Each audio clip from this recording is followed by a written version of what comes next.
భారతదేశం గొప్ప చరిత్ర, మతపరమైన సంప్రదాయాలు, అనేక కథలు, ఇతిహాసాలకు పుట్టిల్లు. అలాంటి భారతదేశంలో భక్తులందరూ తప్పకుండా దర్శించవలసిన ఆలయాలు ఒక 9 ఉన్నాయి. అవి ఏంటో ఇప్పుడు చూద్దాం. వీటిలో మొదటిది శ్రీరామ జన్మభూమి మందిర్, అయోధ్య. ఉత్తరప్రదేశ్లోని అయోధ్యలోని రామాలయంలో ఇటీవలే భక్తుల సందర్శన మొదలైంది. జనవరిలో ప్రత్యేక ప్రాణప్రతిష్ఠకు కత్రువు నిర్వహించి ఆలయాన్ని ప్రారంభించారు. భారతదేశం యొక్క గొప్ప సంస్కృతి, మతపరమైన వారసత్వానికి అయోధ్య రామాలయమే నిదర్శనం. రెండవది రామేశ్వర ఆలయం, తమిళనాడు. తమిళనాడులో ఉన్న రామేశ్వరం ఆలయానికి హిందూ పురాణాల్లో చాలా ప్రాముఖ్యత ఉంది.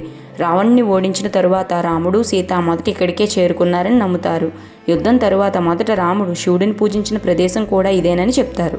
మూడవది వైష్ణోదేవి ఆలయం, కత్రా. ఈ పవిత్ర క్షేత్రం జమ్మూ ప్రాంతంలోని కత్రా పట్టణంలో ఉంది. వైష్ణోదేవిని ఆరాధించడానికి మంచుతో నిండిన కఠిన పరిస్థితుల్లో సవాలుతో కూడిన ప్రయాణం చేయాల్సి ఉంటుంది. అయినా ఏటా లక్షలాది మంది ప్రజలు అమ్మవారి దర్శనం కోసం వస్తుంటారు. నాలుగవది బద్రీనాథ్ ఆలయం. ఉత్తరాఖండ్ హిమాలయాల్లో నెలకొని ఉన్న బద్రీనాథ్ ఆలయం భారతదేశంలోని చార్ధాములలో ఒకటి. ఇది హిందువులకు అత్యంత పవిత్రమైన తీర్థయాత్ర. మంచుతో నిండిన శిఖరాల మధ్య ఉన్న ఆలయం అద్భుతమైన ఆధ్యాత్మిక ఆకర్షణను అందిస్తుంది. ఐదవది జగన్నాథ ఆలయం. ఒడిషా రాష్ట్రంలోని పూరిలోని జగన్నాథ్ దేవాలయం వార్షిక రథయాత్రకు ప్రసిద్ధి చెందింది.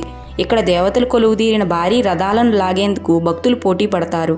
ఆలయ విశేష నిర్మాణం, సాంస్కృతిక ప్రాముఖ్యత కారణంగా జగన్నాథ ఆలయాన్ని తప్పక సందర్శించాలి. ఆరవది కాశీ విశ్వనాథ్ దేవాలయం, వారణాసి.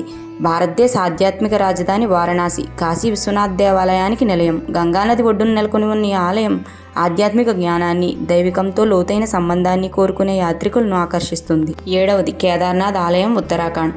ఉత్తరాఖండ్లో సముద్ర మట్టానికి 3583 మీటర్ల ఎత్తులో ఉన్న కేదార్నాథ్ ఆలయం పవిత్రమైన చార్ధామ్ యాత్రలో భాగం. ఎత్తైన శిఖరాల మధ్య ఉన్న ఈ ఆలయం సంవత్సరంలో కొన్ని నెలల పాటు అందుబాటులో ఉంటుంది. విపరీతమైన మంచు, ప్రతికూల వాతావరణం కారణంగా కొన్ని నెలల పాటు మూసే ఉంచుతారు. ఎనిమిదవది గోల్డెన్ టెంపుల్, అమృత్సర్. పంజాబ్లోని అమృత్సర్లో ఉన్న ఈ స్వర్ణ దేవాలయం సిక్కు మతం ఆధ్యాత్మిక నిర్మాణ వైభవానికి చిహ్నం.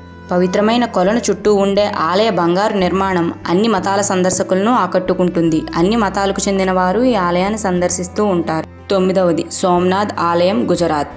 భారతదేశంలోని పురాతన దేవాలయాల్లో సోమనాథ్ ఆలయం ఒకటి. గుజరాత్లోని సోమనాథ్ ఆలయం చారిత్రక, మతపరమైన ప్రాముఖ్యతను కలిగి ఉంది. శివునికి అంకితం చేసిన ఈ దేవాలయానికి గొప్ప చరిత్ర ఉంది. మన భారతదేశంలో దర్శించడానికి ఎన్నో పుణ్యక్షేత్రాలు ఉన్నప్పటికీ వాటిలో ముఖ్యమైన ఈ 9ని మాత్రం మన జీవితకాలంలో ఒక్కసారైనా దర్శించాలి.